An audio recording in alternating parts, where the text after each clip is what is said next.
ملے گی جنت پیے گا کوثر قبر میں اس کو ہی چین ہوگا نماز اس کی قبول ہوگی کہ جس کے دل میں حسین ہوگا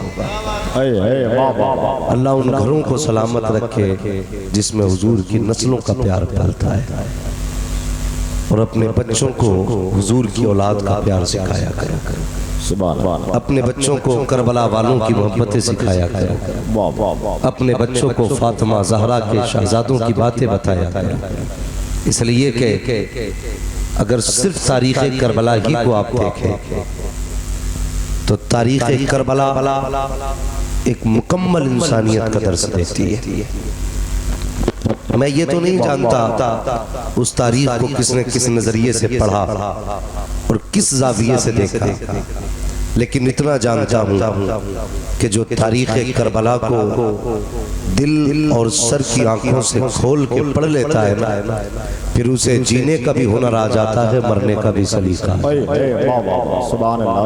یہ کربلا شریف کی تاریخ رہی لیکن اللہ سلامت رکھے اہل سنت کو کہ دن کوئی بھی ہو مہینہ کوئی بھی ہو ہم 10 محرم کا انتظار نہیں کرتے جب یاد کربلا والوں کی آ جاتی ہے نا تو شہید اعظم کانفرنس کر کے بیٹھ جایا کرتے اور دنیا کو یہ بتاتے ہم وہ لوگ نہیں ہیں جو صرف 10 دنوں تک گھنگرو باندھ کے گھومیں وہ لوگ نہیں ہیں جو 10 دن کالے کپڑے پہنے ہم وہ لوگ نہیں ہیں جو 10 دن کے لیے حسینی بنتے ہیں ہم تو وہ ہیں جو ہر لمحہ حسین کے رہتے ہیں ہر سانس حسین کے رہتے ہیں ہر دھڑکن حسین کی صدائیں ہم تو وہ ہیں جن کا اپنا عقیدہ یہ ہے کہ تیری نسل پاک میں ہے بچہ بچہ نور کا تو ہے عین نور تیرا سب گھرانہ نور کا زور سے تو ہے عین نور تیرا سب گھرانہ نور کا جوانوں ایک جوان کہہ رہا تھا کہ ہم جا کر کے نا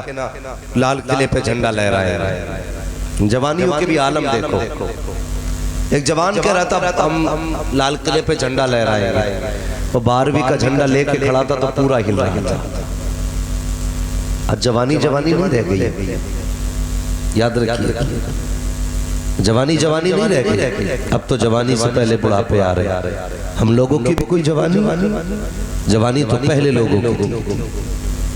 پہلے لوگوں کی جوانی جو 14 کلو کی تلواریں ایک ہاتھ سے صبح سے شام تک چلاتے تھے آج تو 14 گرام کی ڈنڈی نہیں سنبھلتی بندے سے باتیں بڑی ہیں طاقت کم رہ گئی اللہ توفیق دے تو نوجوانوں جوانی بھی بچاؤ اپنی برا نہ مانیے گا مجھے بات شہید اعظم پہ بھی کرنی ہے لیکن تھوڑی سی کڑوی بات ہے اسے بھی سن لیجیے اگر میٹھا آپ کھائیں گے تو کڑوا کون کھائے گا سننا ذرا غور سے ہم نے جوانیاں برباد کر دی اپنی 2 نشے لے کے ڈوب گئے ہماری قوم کو ایک انٹرنیٹ کا نشہ دوسرا شراب کا نشہ اس 2 نشوں نے ہماری قوم کو کھوکھلا کر دیا جاؤ کبھی کسی شراب کی دکان کے آگے کھڑے ہو کے دیکھو تو 90% نوجوان مسلم آتے ہیں جو شراب خریدتے ہیں یہ کڑوی سچائی ہے کہنے کو ہم حسینی بھی ہیں وارثی بھی ہیں صابری بھی ہیں رضوی بھی ہیں مجھے بتا محمدی ہے کہ ڈاکٹر اقبال نے کہا تھا یوں تو سید بھی ہو مرزا بھی ہو افغان بھی ہو تم سبھی کچھ بتاؤ کہ مسلمان بھی ہو تکلیف ہوتی ہے جب ہمارے حضور کا کلمہ پڑھنے والا جوان چپکے سے جا کے شراب کی دکان سے شراب خریدتا ہے یقیناً پینے کے لیے خریدتا ہوگا کوئی اتنا بھلا تو جوان نہیں جو شراب خرید کر نالی میں بہاتا ہو خرید نکلنے کا مطلب یہ ہوتا ہے کہ ہم پیئیں گے ہماری قوم کو 2 نشے کھا گئے کبھی دیکھو تو برڈے کا شوق جنم دن منائے جا رہے ہیں یار شرابیں اڑ رہی ہیں سیرا بن رہا ہے تو دوست کی شادی میں 2 شرابیں پی رہے ہیں حیا نہیں چاہیے اگر جنم دن منا رہا ہے تو برڈے پارٹی میں شراب نہ اڑا اگر چلانا بھی ہے تو قرآن کی تلاوتیں چلائے سبحان اللہ کیا مطلب ہے برڈے پارٹی کا کئی لوگوں نے پوچھا جناب جنم دن منا سکتے تو میں نے کہا ہاں منا سکتے جب حضور کا جنم دن منا سکتے تو پھر امتی کا بھی جنم دن منا سکتے لیکن سنیے جنم دن منانے کا مطلب یہ نہیں ہے کہ ہم اپنے جنم دن میں یاروں کو بلا کر کے کیک کاٹیں، غبارے پھوڑیں اور اس کے بعد ہم شراب کے نشے میں ڈوب جائیں۔ کیا مطلب ہے؟ بندہ 20 سال کا ہوا، 2 رکعت نماز شکریہ کی ادا کرا، سجدے میں سر رکھتے کہتے مالک تیرا شکر ہے تو نے 20 سال سکون کے دے دیے گئے، یا اللہ یہ جتنی بچ گئی ہے نا اسے بھی اپنے اور اپنے حبیب کی محبت میں گزار دے۔ یہ ہے جنم دن۔ یہ نہیں کہ تمہاری عمر 25 کی ہوئی تو شراب میں ڈوب گئے، تم 21 کے ہوئے تو تمہیں نشے نے غارت کر دیا۔ ہم ہیں کس جگہ پہ؟ ڈاکٹر اقبال نے کہا تھا کی محمد سے وفا تو نے تو ہم تیرے ہیں۔ یہ جہاں چیز ہے کیا لوگو قلم تیرے ہیں، ہمیں حیا نہیں چاہیے، ہم چل کس جگہ پہ چل رہے ہیں؟ اللہ اکبر، کہیں شراب کے نشے نے ڈبایا، کہیں شباب کے نشے نے ڈبایا، کہیں انٹرنیٹ کا نشہ لے کر کے ڈوب گیا۔ انٹرنیٹ کا نشہ کیسا چلا ہے؟ جب سے آن لائن تعلیم چلی ہے اس نے قوم مسلم کو تباہ کر کے پھینک دیا ہے۔ باپ نے بیٹی کو موبائل دلایا کہ میری بیٹی بیٹھ کر کے رات کو ایگزام کی تیاری کر رہی ہے، ذرا دیکھ تو سکی یہ بی اے کی تیاری کر رہی ہے یا پی آ کی تیاری کر رہی ہے، مجھے بھی تو بتا سکی کون سے ایگزام کی تیاری اس نے کی۔ اس نے ہاتھ میں موبائل دیا، پاسورڈ پہلے ڈال دیا۔ باپ نے کہا بیٹی موبائل دکھا، بیٹی نے کہا نہیں بابا یہ میرا پرسنل ہے۔ کبھی بیٹی سے پوچھ تو سکی اے بیٹی تیرا کون سا بزنس ہے جو تو نے کوڈ لگا کے پرسنل بنا دیا؟ کیوں نہیں بتایا جاتا اس کا پاسورڈ کیا ہے؟ نہیں میرے بھائی دھوکے میں بتانا، تیری بیٹی بی اے کا تیاری نہیں کر رہی ہے، تجھے رسوا کرنے کی تیاری کر رہی ہے، ذلیل کرنے کی تیاری کر رہی ہے۔ جا اپنی بیٹیوں کو جا کے بتا دینا اے میری بیٹی تو دنیا میں بی اے کرنے کے لیے نہیں آئی تھی، تو کنیز فاطمہ بننے کے لیے آئی تھی، تو کنیز زینب بننے کے لیے آئی تھی۔ ذرا اٹھا کے دیکھ تو تاریخ، صرف محرم کا کھچڑا کھانے سے ہم حسینی نہیں بن سکتے ہیں، 10 دن نعرہ لگانے سے حسینی نہیں بن سکتے ہیں۔ اٹھاؤ تو تاریخ، جب خیمے چل رہے تھے تب بھی انہوں نے پردہ کر کے دکھایا تھا، جب قیدی بنائے گئے تب بھی پردہ کر کے دکھایا تھا اور دنیا کو بتایا تھا اے اسلام کے شہزادیوں تمہاری عزت بدن دکھانے میں نہیں ہے بلکہ تمہاری عزت خدا نے چہرے چھپانے میں ہے۔ اے سبحان اللہ، نعرہ تکبیر، نعرہ رسالت، مسلک اعلیٰ حضرت علامہ مفتی حماد رضا صاحب قبلہ، سبحان اللہ سبحان اللہ۔ بے میں تعلیم کا مخالف نہیں، طریقہ تعلیم غلط۔ جی جی جی جی جی آن لائن بچوں کو پڑھانے والوں ہوش میں آ جائے، ایل سی ڈی لگائیے گھر میں، پروجیکٹر لگائیے، کنیکٹ کیجئے موبائل سے، اس پر پڑھوائیے۔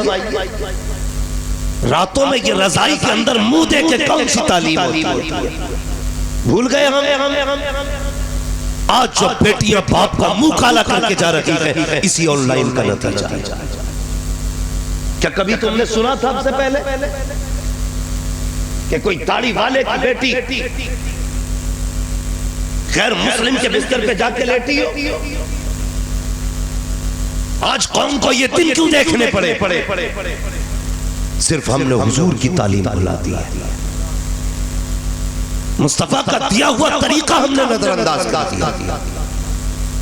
آج یہ دن سے یہ دیکھنے پڑے، ہمیں سوچنا ہوگا ہمیں اپنی قوم بچانی ہے، امت کی بیٹیاں بچانی ہیں۔ بتاؤ اگر بیٹیاں ایسے ہی مرتد ہوتی رہتی تو ہمارے جلسوں کا نتیجہ کیا ہوگا؟ خود بھی سوچو اور سمجھو میری بات، میں آپ کو ذلیل کرنے نہیں آیا، بس اتنا سمجھ لیں میری تقریر تب یار کو بے چین کرتی ہے، سبب کیا ہے وہی کہتا ہوں جو دل پر گزرتی ہے۔ بیٹی بھاگنے کے بعد بات سن کر کے کہتا یار تو بہت بڑا خطیب ہے، تیرے پاس کوئی تعویذ ہوگا جو بیٹی لوٹ کے آ جائے۔ 20 سال جو تو نے غلطی کی ہے نا اس غلطی پر ایک تعویذ پردہ نہیں ڈال سکتا۔ ہر باپ کو سچا حسینی بننا پڑے گا، ہر بھائی کو سچا حسینی بننا پڑے گا، اور بیٹیوں سے کہہ دو تم یہاں جینے کے لیے نہیں، تم تو ان کی عزت پر مرنے کے لیے نہیں تھی۔ بتاؤ نا ہمیں، آج ہر بندہ چاہتا ہے کہ میری نسل عزت دار ہو، لیکن یہ کوئی نہیں سوچتا کہ بیٹیاں کیسے عزت دار بنیں گی۔ بہت غور سے میری بات سنیں، تاریخ پڑھیے، پڑھو نا۔ آج ذرا سا سر میں درد ہوتا نا بندہ رومال لپیٹے لیتا ہے، دکھاتا کھا گیا، محلے والے پوچھ رہے کیا ہوا کہ کچھ نہیں بس سر میں درد ہے۔ ہمارے سر میں ہلکا سا درد ہوا تو پوری دنیا کو دکھا رہے ہیں، لیکن اللہ نے جب سکھ کے لقمے دیے تھے تب ہم نے خدا کا شکر ادا نہیں کیا. بدلو اپنے آپ کو یار, خدا کے ہو جاؤ, مصطفیٰ کے ہو جاؤ. کیا ضرورت تھی کربلا میں خاندان کٹانے کی؟ کوئی مجھے بھی بتائے. کیا وہ مشہور ہونا چاہتے تھے؟ کیا وہ تاریخ میں اپنا نام موٹا موٹا دیکھنا چاہتے تھے؟ نہیں, سر کٹانے کا مطلب یہ تھا تاکہ دین والے بھی سلامت رہے, حضور کا دین بھی سلامت رہے. یہی وجہ تھی. ورنہ کسے بیٹا پیارا نہیں, صرف تجھے یا مجھے بیٹا پیارا. حسین کو اصغر پیارا نہیں تھا, حسین کو اکبر پیارے نہیں تھے, حسین کو سگے بھانجے اون محمد پیارے نہیں تھے, قاسم و عباس پیارے نہیں تھے. یار پڑھنا تاریخ کربلا. میرے حسین نے جب غازی عباس کو بھیجا تھا نا, عباس جا, تو فرمایا تھا عباس ایک بار ذرا نیچے اتر کے آ سواری سے. کیا کرنا ہے؟ کہا اتر کے آنا. جب غازی عباس اتر کے آئے